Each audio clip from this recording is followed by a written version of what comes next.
Olá pessoal, boa tarde, tudo bem? Eu estava dando aula para vocês hoje na parte da manhã e faltou eu destacar algumas coisas para vocês. Eu estou fazendo esse vídeo, tá? Para não deixar de falar, porque eu já, além disso, já produzi uma lista de exercícios para vocês estudarem para a próxima semana, tá bom? Porque essa lista de exercícios ela vai estar na constante na prova trimestral, ok? Eu vim falar, gente, acerca de um símbolo, né? Um símbolo sobre o infinito, né? Eu acho que todo mundo já ouviu falar, né, desse símbolo, ou já viu esse símbolo em algum lugar, né? O símbolo do infinito, ele é tratado por isso daqui, né? Por esse, parece um 8 deitado, né? Isso daqui é chamado de lemniscata, tá? Isso daqui é uma lemniscata e ela foi utilizada, né, como se você pegasse uma folha de papel, dobrasse, né, e ela dá mais ou menos esse formato. Um dos primeiros matemáticos que utilizou esse símbolo, né, foi o chamado John Wales, né, que é um W, dois L's e S, né, e ele escreveu esse símbolo num tratado sobre as cônicas, né. Ele escreveu um trabalho sobre as cônicas que foi mais ou menos por volta de 1655, tá? Foi que esse matemático inglês ele escreveu um trabalho sobre as cônicas, tá? E ele utilizou nesse trabalho o símbolo do infinito, né?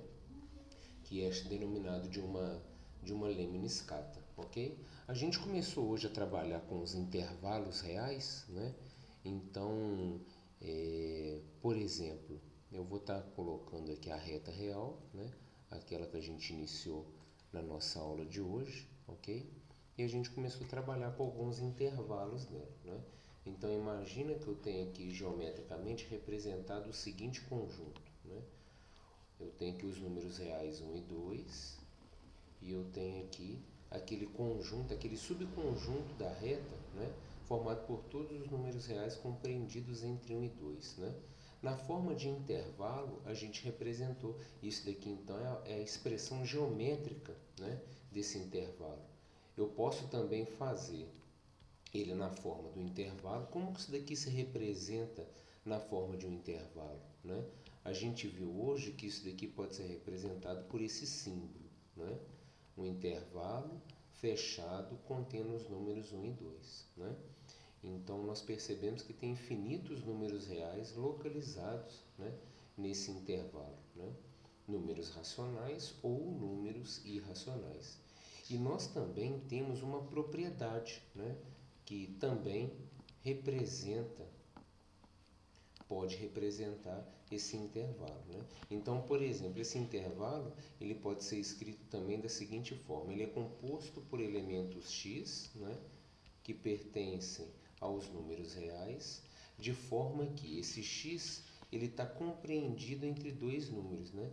Eles são menores ou iguais a 2 e ao mesmo tempo eles são maiores ou iguais a 1, não é isso?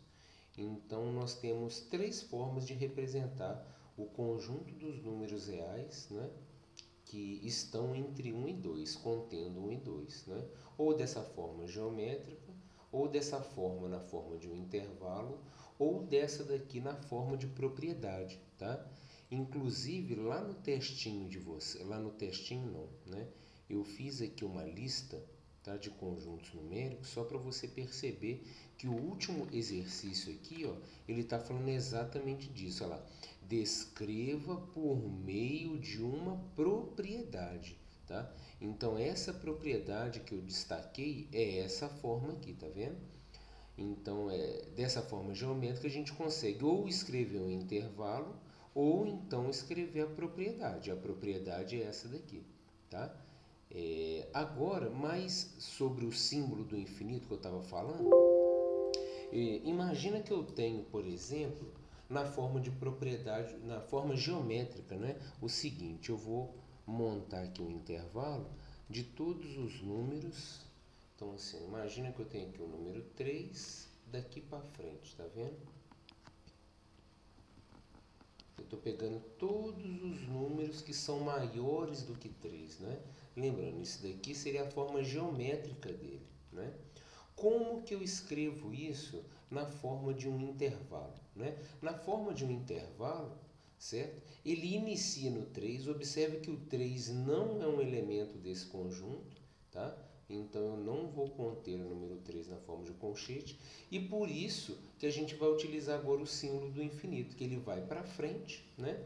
Só que ele não tem um final para isso acontecer, né? Então vai ser de 3, então como que os matemáticos no mundo inteiro decidiram escrever?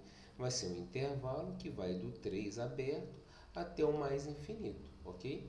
E como o infinito, eles decidiram que sempre vão colocar intervalo aberto quando estiver te tratando do infinito, tá bom? Isso foi um acordo que os matemáticos fizeram. Então, na forma de um intervalo, esse conjunto vai ser aberto no 3 até o mais infinito, tudo bem? E na forma de uma propriedade, né, como que ele pode ser escrito, né? Então, esse intervalo ele é formado por número x que pertence ao conjunto dos reais, de forma que os números, né, constantes nesse intervalo, todos eles são maiores do que 3. Né? Ele não inclui o número 3, porque observe que eu tirei o 3 aqui do intervalo. Tudo bem? E no caso, galera, né, se for da parte da esquerda, como que vai ficar a nossa escrita? Eu vou escrever um outro intervalo aqui, tá? Imagina que eu tenho aqui o número 2, e ele vai pegar todos os números à esquerda agora, tá? Vamos supor que agora eu estou pegando todos os números da parte da esquerda, né? A geometria já está escrita, né? Como que ficaria isso daqui na forma de um intervalo? No intervalo eu sempre escrevo dos menores para os maiores, né? Mas lembrando que nessa parte da esquerda a gente vai tratar com o infinito? Vai, mas agora com o sinal menos, indicando que a gente está na parte da esquerda, tá? Então, na forma do intervalo, como que esse daqui ficaria? Ele vai ficar de menos infinito, certo? Até o número 2, e nesse caso eu incluí o número 2, então eu fecho o colchete para cima dele, tudo bem? Então, essa geometria se associa com o intervalo de acordo com essa notação, tá? E no infinito também, e no menos infinito também, o nosso colchete fica aberto, tá? E de acordo com uma propriedade, como é que vai ficar a escrita desse intervalo? Esse intervalo, ele é formado também por números reais, né, por elementos x que pertencem aos números reais. Primeiro é a natureza dele, né, para depois eu informar a propriedade desses números. Que propriedade que eles têm? Todos eles são menores do que ou iguais a 2, né? A questão do igual é porque a gente fechou, né? A gente lembra que matemática também é um alfabeto, né? E os matemáticos eles utilizaram o símbolo fechado, né? Para poder indicar quando um elemento pertence ao nosso conjunto, beleza? Qualquer dúvida, estou à disposição de vocês aí, tá? Um abraço e até mais.